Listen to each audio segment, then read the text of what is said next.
Hi guys, and welcome to the third part of the session. Okay, so before we begin, let me tell you that I'm having some problems with technology. So this video will be made only with a selfie stick, a cell phone, a mirror, a computer, and a TV. Okay, I cannot edit the video, so please be patient. I'm doing the best I can with the things I have.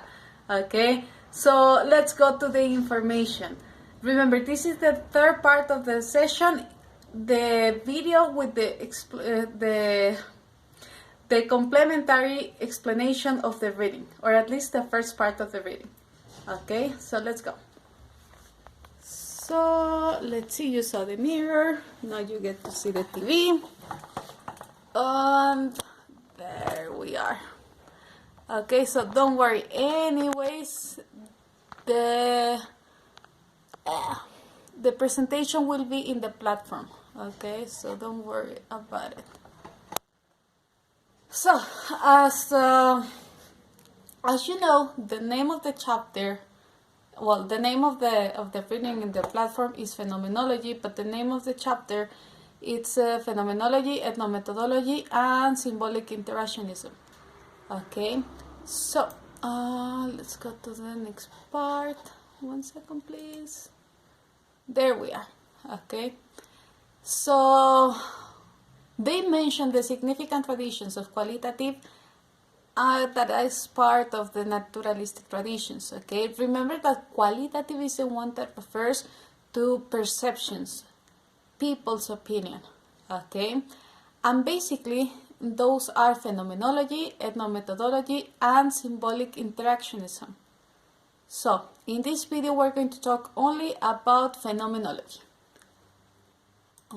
Okay, so in the reading, okay, you had the definition.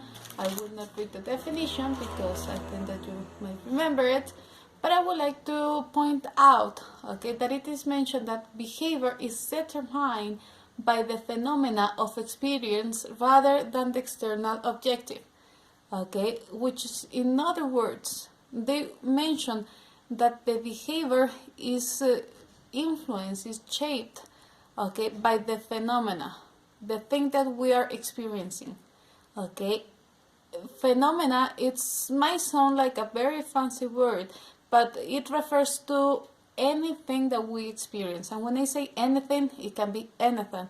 Okay, for example, when you play video games, when you play with your pets, when you talk to your mom, when you do your homework, when you go out to the street, okay, anything that you experience. So that is going to shape the behavior.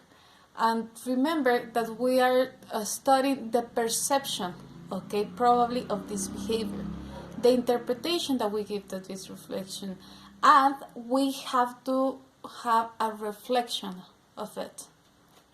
Okay, so let's see. Okay, so for example, over there I have two pictures with two phenomena that seem to be a little bit common, right? Party at the beach, a girl getting ready for what it seems to me Day of Death. Okay, everyone in both pictures will perceive those events differently according to their previous experiences.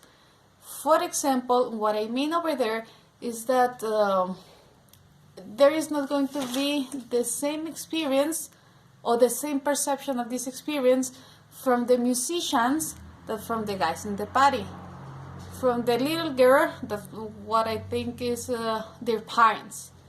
Okay, so these features of this philosophical view are basically three. The number one is that we believe in the importance of subjective consciousness. Okay, that means that we have to be aware that consciousness is subjective, that all we see, live, and experience something, and these experiences will be interpreted differently according each individual previous experiences. Okay, so we might live a situation, for example, a quarantine, okay, and it's going to be perceived differently for everyone according to previous experiences and according to the situation that we all are living, right? So the second one is understanding of consciousness as active. Okay, that means that it will never be static. Okay, it will change through time and experiences. And finally, number 3, knowledge is gained through reflection. Okay, we give meaning to the situation, to a behavior, and we are going to acquire knowledge through the reflection of this. Okay, we have to think what it means to us. Okay, so everyone in both pictures will perceive those events differently according to their previous experiences. Okay, the perception is dynamic. What they perceive today or at the moment of the pictures will not be exactly the same that they will think of those events a few years later. Okay, and through reflection we can analyze and gain knowledge. For example, one second, let me fix this. Okay, great. Okay, both events are used to, are used for social bonding. Okay, if we go beyond the picture of the party, the fun and the celebration of the dead, the beautiful girl wearing a beautiful dress, okay, those phenomena are used for social bonding, to connect. Okay, and in the particular case of the girl, as she is being introduced to a culture, okay, the culture in which she is living. So beyond a celebration, beyond the makeup and the beautiful dress, we're going to have this introduction to her culture, okay, or the culture in which she is living. So we all have these rituals that we can analyze. Okay. So let me go with the next example. Okay, grocery shopping. Grocery shopping used to be very different a couple of months ago, right? Okay, but that is the phenomena that we want to analyze, grocery shopping. Okay, and the possible interpretation of the subject. In this case, the subject, it's going to be me, because that is the interpretation, or I'm guessing the possible interpretation as well that other people can have. For example, when I think of grocery shopping, the very first thing that I think is that is something that must be done in order to accomplish a basic task for survival. If we don't have any food, we might die of starvation, right? So that's something that we have to do for basic survival. And at the same time, well, we have been sort of grounded in our homes, so it might sound like a moment of relief to go out to the world, even if it's just for grocery shopping. And we might also be aware of the possible exposure to the virus. Okay, but for those who have been spending lots of time with family, sisters, brothers, you might need a quiet time for yourself. Okay, or you can have some other possible interpretation. So if we reflect about those situations, okay, we may have a deeper knowledge. Okay, we're going to go deeper on the meaning of the simple meaning of going, the simple action, of going for grocery shopping. Okay, we can find some meaning over there.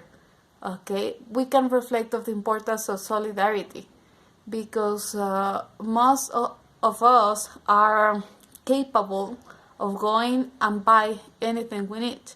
Okay, but there are some people they cannot go out. Okay, because they are a little bit more vulnerable to the virus.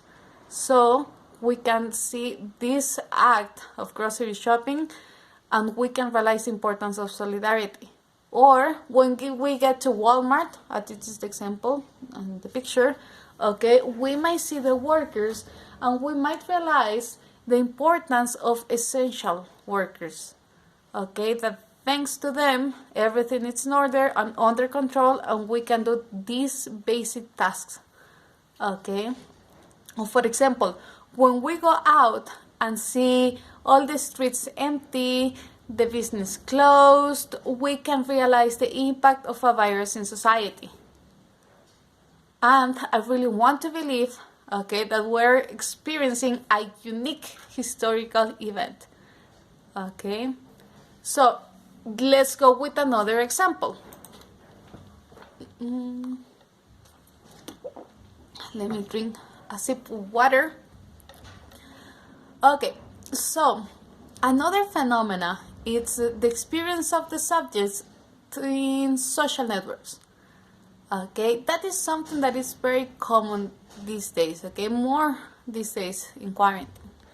So the possible interpretation of the subject is that we want to participate in social networks because we need to have some fun, okay, or probably we want to have interaction with others, not only with our family, with other members outside of our houses, right? Members of society. Or there might be some other people there, they want to take advantage of this time and become viral, okay, with a very crazy dance. Oh, possibly we're just looking for some recognition for our peers or to be part of the social activity of the moment, or many other possible interpretations that the action of participating in social networks can have. So, the possible knowledge that we can get through reflection is that at the moment that we participate in social networks, we participate in international connectivity. Okay, that means that we're not only getting fun, having interaction with others, getting recognition or giving recognition to others, we participate in an international connectivity because, for example, in the case of TikTok, particularly, you get to see videos from people from China, Russia, Europe in general, okay, United States. So there are these people that they are sharing similar experiences because most of us are in quarantine, okay.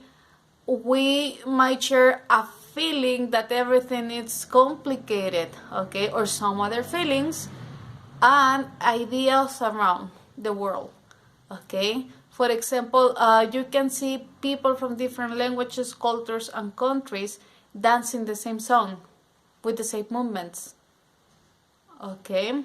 So this connection might lead to the integration of a social identity, okay, because we learn to interact to others based on our experiences in social networks.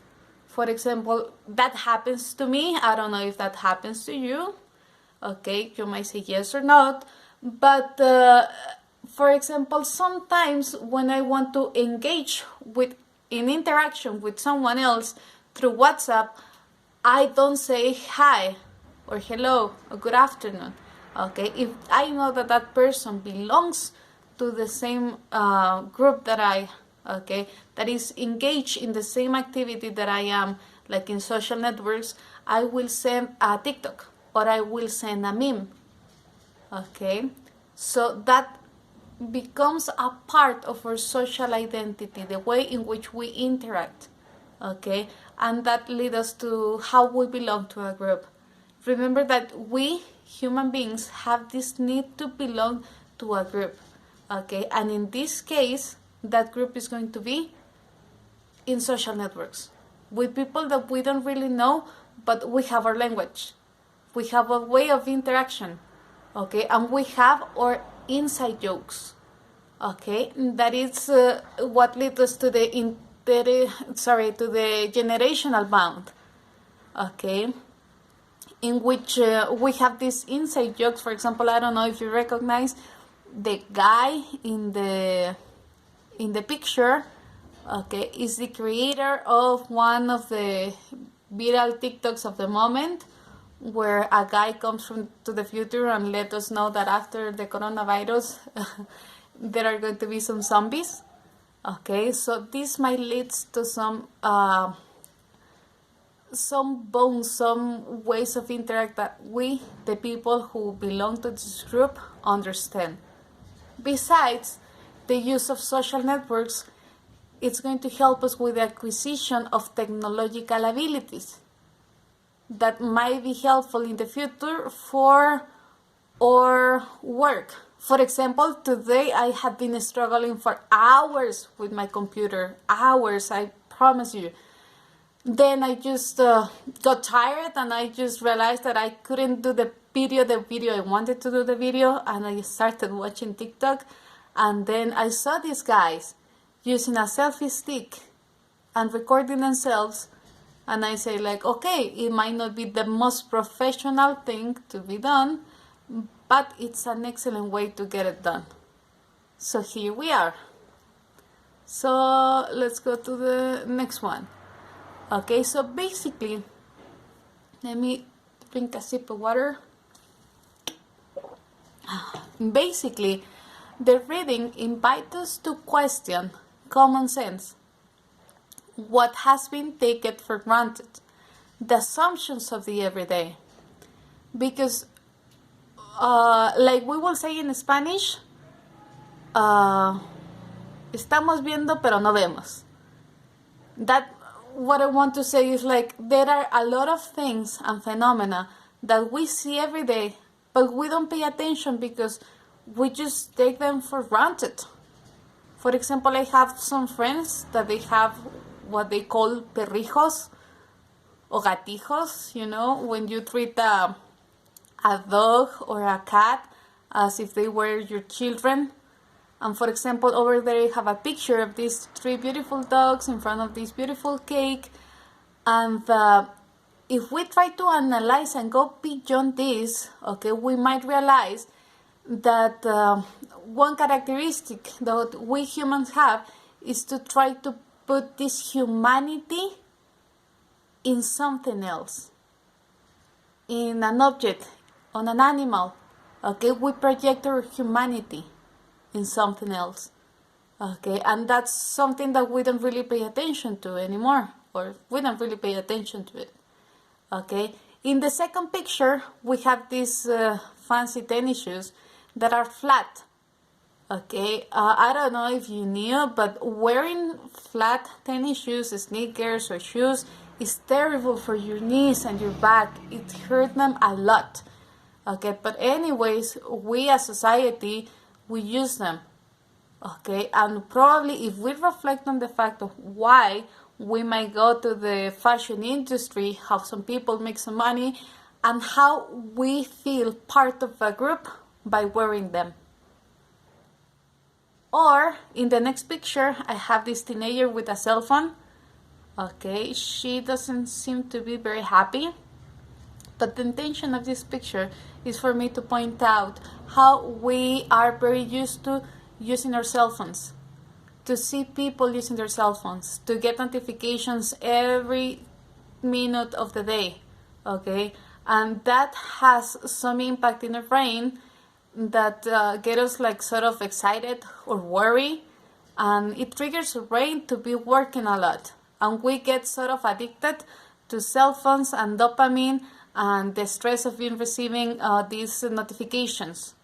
And this might lead to some sort of anxiety if we don't have our cell phones, or if we don't receive notifications, or possibly we are not even using our cell phones, but we have this sensation that we have to check our cell phones. Okay? And finally, we have this other picture of that girl drinking some coffee. She might be working in something important. Okay, and in this one, if I analyze that situation, to me it might represent how it is expected a lot every day from our works, from school, from our family, everyone is expecting something. So we humans, as simple as we are, do not have the capacity to do that without drinking coffee, for example. So maybe we don't like coffee that much. We just need that stimulus to get us together and start working on something. Okay, I am not saying that everything I said about those pictures are true or not. Okay, that is just a perception that I have according to my experiences. Okay, so the important thing in here is to question what has been taken for granted, question why we use Facebook, question why you dress the way you dress, why we live the way we live. Okay, everything that has been taken for granted. So very quick, I'm going to show you another example, okay, of these images that have English and Spanish. This is part of our research in which people was asked to give their opinion about the use of two languages in advertising. Okay, usually here in Durango we have sometimes in advertising English and Spanish, but it's not something that we pay attention to. We just take it for granted. Like for example, Memo Gym. I don't know, you know that business. Okay, or we have seen sometimes like Mini Super or some other advertising, right? So in this occasion, in this research, people was asked to reflect about what was their opinion about this type of advertising, and through their perception and their reflection, they came to the conclusion that, for example, in this particular one, where we have the one of the Mexican food, okay, that when they when they see the word Mexican food in English and everything else is in Spanish, they feel like the food that is being offered, it is not Mexican anymore, or is not that Mexican, so they are not going to feel attracted to that. Okay, so the point is that people are experiencing a phenomena, everyday phenomena, something that we don't really pay attention to any longer, something that we take for granted. Then we reflect on these phenomena according to our experiences. We give an interpretation to the phenomena. We reflect, okay, and then we can gain some knowledge, okay, and we can see how in the simple use of two languages we see a cultural reference. Okay, so another example can be also the a phenomenological study on the lived experiences of tsunami victims. Okay, so the phenomena was a tsunami, and we want to know the experiences of these people. Okay, another phenomena that also works very well for this class, okay, I'm sorry if I'm shaking, okay, is the using technology in the classroom, a phenomenological reflection. So students were asked in this study, what do you like about the e-class, and why what don't you like about e-class? Okay, so in this phenomenology, or this part of the phenomenology, is studying the experience of their use. Okay, it says reflecting about my experience in using technology in the classroom. Okay, so finally, we're going to go with the activity. Okay, so in the activity, I would like you to think of a phenomenon that has been taken for granted. Something that you do or have done, okay, or have seen, or have heard about. Okay, give your interpretation to the phenomena. Okay, and finally, reflect about it and give it a meaning to this interpretation. Basically, you are going to focus in a phenomena and basically do what we have been doing in this presentation, okay? The experience of the subject, that the subject is going to be you, okay? And the phenomena, any phenomena that you want to mention, the interpretation that you give to this phenomena, and the possible knowledge that you are going to get through this reflection. Okay, I am going to open the platform for you to upload this activity. Remember that you are going to have a forum for you to ask questions, okay? If you have questions about the reading, about this presentation, about this video, just write your questions over there and I'll answer as soon as possible, okay? Or you can also write an email to me or to Ms. Rock so we can give you a hand. So thank you very much for your patience. Remember that this presentation is going to be available in the